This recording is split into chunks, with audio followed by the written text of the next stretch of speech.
At ang mga nasasagap kong mga haka-haka, ayun na nga po. Para hindi matuloy ang rally, baka may posibilidad na mag-martial law. Na sigurado ako na gaya ng nangyari sa South Africa na ang martial law ang dahilan kung bakit na matatanggal na ang presidente, na impeach at tuluyang na matatanggal at ngayon mukhang maaaresto na ng kapulisan, no, dahil hindi siya sumusunod sa utos ng Constitutional Court. Kasi doon sa Korea, ang didinig ng impeachment, kapag na-impeach ka na, yung kasong impeachment, hindi senadong didinig o hindi yung kanilang Constitutional Court, yung kanilang Supreme Court. Sa akin, mas maganda yung ganyang sistema. Kasi mga abogado at bihasa sa batas ang didinig ng kaso laban sa presidente, lalo na kung ang issue ay dapat siyang matanggal by way of impeachment. No? So, tingin ko, pag ginawa yan ng administrasyon na mag-rally para lang hindi matuloy ang 13th, yung pag-o-organize kasi ng rally na ganyang kalaki, hindi biro-biro yan. Yung organization niya, yung mobilization niya, nangyari na yan ng isang taon pa. Nung 2024 pa. At ngayon, ang alam ko, may personal knowledge ako ng mga kliyente ko, ng mga bus companies, tuwan-tuwa kasi by the hundreds na umupa ng bus ang Iglesia ni Cristo para dito sa Metro Manila. No? At nangyayari yan sa iba't ibang parte pa rin ng Pilipinas. So, ibig sabihin, organisado na tayo para sa 13. At kapag sila ay nag-martial law, organisado na tayo para labanan yung deklarasyon ng martial law. At gaya ng nangyari sa South Korea, baka lalong mapabilis pa na maingganyo ang militar na tugunan ang kanilang obligasyon na protektahan ang taong bayan. Matapos sabihin ni Harry Roque na may plano ang Marcos administration na magdeklara ng martial law para pigilan ang malawakang kilos protesta sa Enero 13 na kumukontra sa impeachment laban kay Vice President Sara Duterte, binuweltahan at binanatan ni Executive Secretary Lucas Bersamin si Harry Roque at sinabihang malisyoso. Binuweltahan ni Executive Secretary Lucas Bersamin sina dating Presidential Spokesperson Harry Roque at dating Presidential Advisor Salvador Panelo dahil sa pagbatikos ng mga ito nang ireorganisa ni Pangulong Ferdinand Bongbong Marcos Jr. ang National Security Council or NSC. Sa pulong balitaan sa Malacanang, sinabi ni Bersamin na walang moral authority at malisyoso ang mapahayag ni Panelo at Roque. Ayon kay Bersamin, base sa kanyang nabasa noong si Panelo pa ang dating presidential advisor, ay isinusulong din nito ang pag-aalis bilang miyembro ng NSC kay dating Vice President Leni Robredo. Kaya giit ni Bersamin, walang moral authority si Panelo na questionin ang desisyon ni Pangulong Marcos na alisin bilang miyembro ng NSC sina Vice President Sara Duterte at mga dating presidente na buhay pa. Paliwanag pa ng kalihim na ang NSC ay isang advisory body at bilang isang commander-in-chief ay may karapatan at responsibilidad na sundin ang mga payo sa kanya ng mga taong kanyang pinagkakatiwalaan. Hindi rin naman anya sinabi na hindi mapagkakatiwala ng Vice Presidente. Subalit, dahil sa mga bagong development ay maganda na ang naging hakbang ng Pangulo. Ayon pa kay Bersamin, mayroong power of absolute reorganization na nangangahulugan na mayroong kapangyarihan ang Pangulo na pumili ng mga taong nais niyang pakinggan. Samantala, tinawag ring malisyoso ni Bersamin ang pahayag ni Roque na ikinukonsidera ni Marcos ang magdeklara ng martial law dahil sa ginawang reorganization sa National Security Council. Giit ni Bersamin, kung laging ganyan ang iniisip ay malisyoso ito dahil ang tanging nasa isip lang ni Marcos ay ang mapalago ang ekonomiya, health at wellness, lalo na ang mga mahihirap at ang priority legacy project ng pamahalaan. It's not about martial law. It's not about extending himself in power. No, he has no thinking about that. He has not even think in those terms. Malicious talaga si Mr. Harry Roque. Ayon pa kay Bersamin, narito naman ang opinyon ni Attorney Enzo. Okay, so mga kabunyog, itong si Harry Roque, tinawag ni Executive Secretary Lucas Bersamin. Tinawag na malisyoso. O, panoorin yung mga kabunyog, mga kaubay. Secretary, how about the question of Attorney Roque that the President is supposedly, whether the President is considering martial law because of these changes in the NSC? Alam mo kung iniisip mo yan lagi, that's malicious, Because the Constitution is very clear when may a president declare martial law. I don't think it is in the mind of the president right now. What he has in mind is the economic prosperity of the country, the health and welfare of the people, especially those of the lower classes, and the prioritization of his legacy projects. No? The president accepts that as the number one concern. It's not about martial law. It's not about extending himself in power. No, he has no thinking about that. He does not even think in those terms. Malicious talaga si Mr. Harry Roque. Ngayon, sinabihan ni Lucas Bersamin, Executive Secretary si Roque na malisyoso. Bakit? Anong dahilan? Kasi nag-react si Harry Roque doon sa pagkakatanggal o pagkakasiba kay Sara Duterte sa National Security Council. Ang sabi ni Harry Roque, isipin mo naman talaga, ang sabi ni Harry Roque, ano daw yan? Paghahanda na daw yan sa posibleng pag-ano ng martial law ng administrasyong PBBM.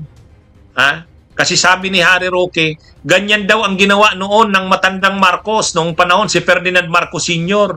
Bago daw nagdeklara ng martial law, tinanggal muna ang presidente nung panahon ng ni Ferdinand Marcos Sr. Kaya yung ginagawa di umano ngayon ni PBBM, ayon kay Harry Roque, posibleng papunta na rin yan sa martial law. Kaya sabi ni Lucas Bersamin, itong si Harry Roque, napakamalisyoso ng isip nito. Na-discuss ko na yan minsan mga kabunyog, mga kabayan, kung napanood nyo. Sabi ko, hindi magdideklara ng martial law yan si PBBM. Unang-una, bakit naman siya magdideklara ng martial law? Ang sabi kasi ni Harry Roque, dahil dito sa rally ng Iglesia ni Cristo, para mapigilan daw ito, posibleng magdeklara ng martial law. Sabi natin, ano ba yan? Nag-hallucinate na yata itong si Harry Roque. Mga kabunyog, nag-hallucinate. Ang layo ng mga iniisip. Napaka, out of this world ang mga iniisip. Imagine niyo ang sabi ni Harry Roque, para mapigilan ang rally ng Iglesia ni Cristo, kasi maraming araw ang sasama sa rally, posible daw magdeklara si PBBM ng martial law. Yan ang sabi ni Harry Roque. Ang pagdideklara daw na yan ng martial law, posibleng itong pagtanggal kay Sara sa National Security Council ay bahagi na ng plano na magdeklara ng martial law. Panoorin niyo mga kabunyog, mga kababayan. At ang mga nasasagap kong mga haka-haka, ayun na nga po. Para ang rally, baka may posibilidad na mag-martial law. Na sigurado ako, na gaya ng nangyari sa South Africa na ang martial law ang dahilan kung bakit na matatanggal na ang presidente, na impeach at tuluyang na matatanggal, at ngayon mukhang maaaresto na ng kapulisan dahil hindi siya sumusunod sa utos ng Constitutional Court. Kasi doon sa Korea, ang didinig ng impeachment, kapag na-impeach ka na, yung kasong impeachment, hindi Senadong didinig, o hindi yung kanilang Constitutional Court, yung kanilang Supreme Court. Sa akin, mas maganda yung ganyang sistema. Kasi mga abogado at bihasa sa batas ang didinig ng kaso laban sa presidente, lalo na kung ang issue ay dapat siyang matanggal by way of impeachment. So, tingin ko, pag ginawa yan ng administrasyon na mag-rally para lang hindi matuloy ang 13th, yung pag-o-organize kasi ng rally na ganyang kalaki, hindi biro-biro yan. Yung organization yan, yung mobilization yan, nangyari na yan ng 1 taon pa. Nung 2024 pa. At ngayon, ang alam ko, may personal knowledge ako ng mga kliyente ko, ng mga bus companies, tuwan-tuwa. Kasi by the hundred, ang Iglesia ni Cristo para dito sa Metro Manila. At nangyayari yan sa iba't ibang parte pa rin ng Pilipinas. So ibig sabihin, organisado na tayo para sa 13. At kapag sila ay nag-martial law, organisado na tayo para labanan yung deklarasyon ng martial law. At gaya ng nangyari sa South Korea, baka lalong mapabilis pa na maingganyo ang militar na tugunan ang kanilang obligasyon na protektahan ang taong bayan. Mga kabunyog, mga kababayan, ang punto ni Executive Secretary Lucas Bersamin, ang dumi ng isip ni Roque. Laging ang naiisip kung ano-ano. Halimbawa din, nung isang araw, sabi naman ni Harry Roque, magsasama na daw ang mga DDS, Duterte at saka ang mga Dilawan. Napanood mo ba nyo ba yun? Diniscuss ko na yan minsan eh. Sabi ni Harry Roque, mayroon ng common ground na pinagkakaisahan ang Dilawan at saka ang mga DDS at ito ay ang issue ng national budget. Garapalan daw ang ginawa ni PBBM at ni Martin Romualdez kaya magkakaisa na ngayon o nagkakaisa na ang Dilawan daw at saka DDS. Yun, isa pang ano yun ha? Isa pang out of this world na naiisip ni Roque. Anong klase ba yan? Nag-aasta siyang political analyst, parang nag-a-analyze siya ng politika ng Pilipinas. Pero ang kanyang mga sinasabi, ang layo. Ang layo sa mundong ito. Nasa ibang planeta yata ito si Harry Roque. Kung anong mga lumalabas sa isip, kung anong pinagsasabi. Kaya tama itong Tapos si Leni Robredo daw, susuporta na kay Sara Duterte.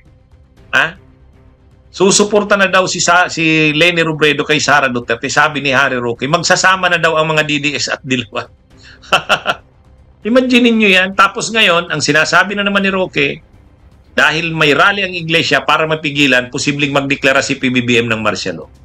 Dahil magdideklara ng martial law, yun munang Vice Presidente tinanggal sa National Security Council. Mga kabunyog, mga kababayan, sa totoo lang, ang layo naman yan. Ang layo talaga. Bakit naman magdideklara ng martial law si PBBM?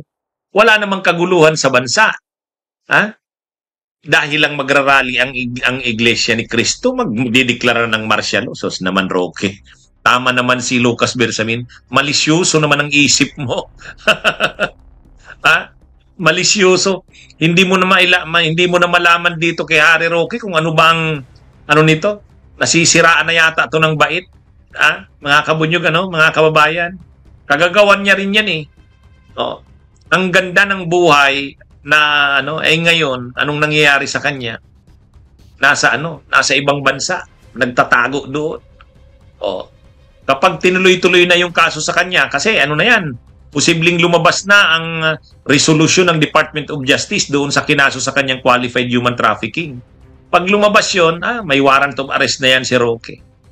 Kaya sa mukha niya talaga, wala naman tayong makitang picture niya na masaya siya eh.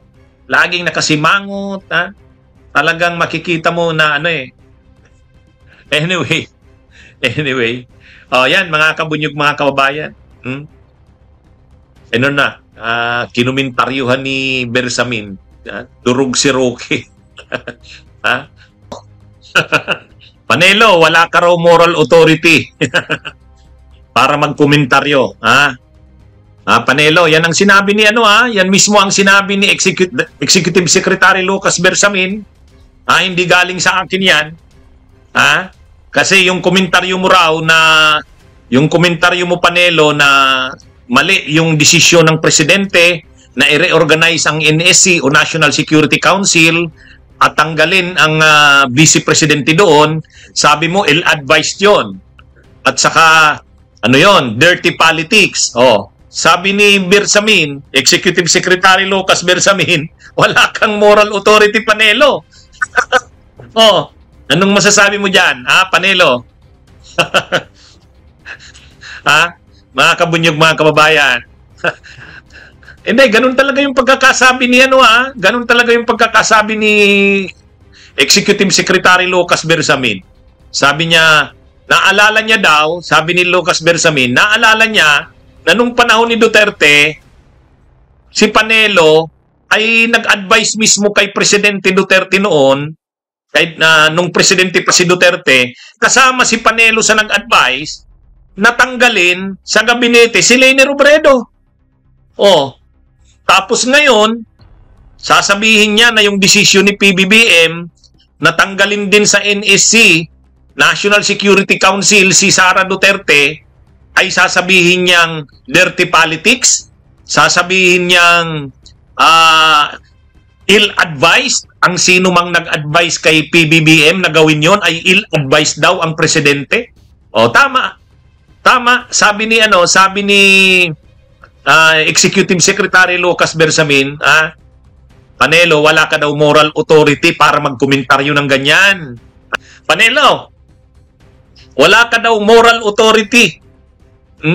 Oo nga naman, itong mga tao ni Duterte na ito, kung makapagkomentaryo sa ngayon, akala mo naman, nung panahon nila, hindi nila ginagawa yan. Ha? Ha? Nung panahon ninyo, matindi pa nga ang ginawa nyo, Panelo. Tapos nga naman, ngayon, magkukomentaryo ka ng ganyan. Tama nga naman si Lucas Bersamin. Wala kang moral authority. Nung presidente ang amo mo, Panelo, si Duterte, mas matitindi pa nga ang mga ginawa. Mas matitindi pa ang mga ginawa ng amo mong presidente noon. Oh, anong ginawa niya? Dinala niya tayo, nagpakatuta tayo sa China. Question mo ba yun? Oh, di ba? Yung ginawa ni Duterte na ginawa tayong tuta ng China. Naging tuta tayo ng China. Oh, hindi nyo question yun, hindi nyo kinuntra yun. Mas matindi pa nga yun eh. Tapos ngayon, itong desisyon ng administrasyon ni PBBM, natanggalin sa National Security Council si Sara. Sasabihin nyo, ill-advised. Ill-advised. Sasabihin nyo, mali ang advice. Ay pero nung panahon ni Duterte, anong ginawa nyo? Isinulong nyo ang war on drugs. Ang daming pinatay. Ha? Anong ginawa nyo? Ha? Dinala nyo ang Pilipinas sa pagpapakatuta sa China. Tapos sasabihin nyo, ito ngayon na ginawa ni PBBM, ill-advised ang presidente. Ha? Ano yun? Prerogative yan ng presidente. Kung ano ang gustong mangyari ng presidente, actually, tama yung paliwanag ni Lucas Bersamin. Sabi ni Lucas Bersamin, which is tama naman, kung magpapa-advise ka, may tiwala ka sa mag-a-advise sa'yo. Bakit ka maghihingi ng advice sa isang taong hindi mo pinagtitiwalaan? Di ba? So, ang tanong ngayon, may tiwala pa ba si PBBM sa Vice Presidente? Natural, wala.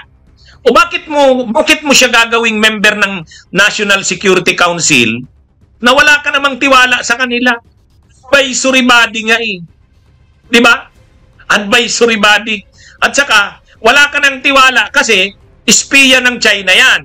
Oh, maka-China yan. Bakit mo yan papaupuin sa National Security Council? Wala ka nang tiwala eh.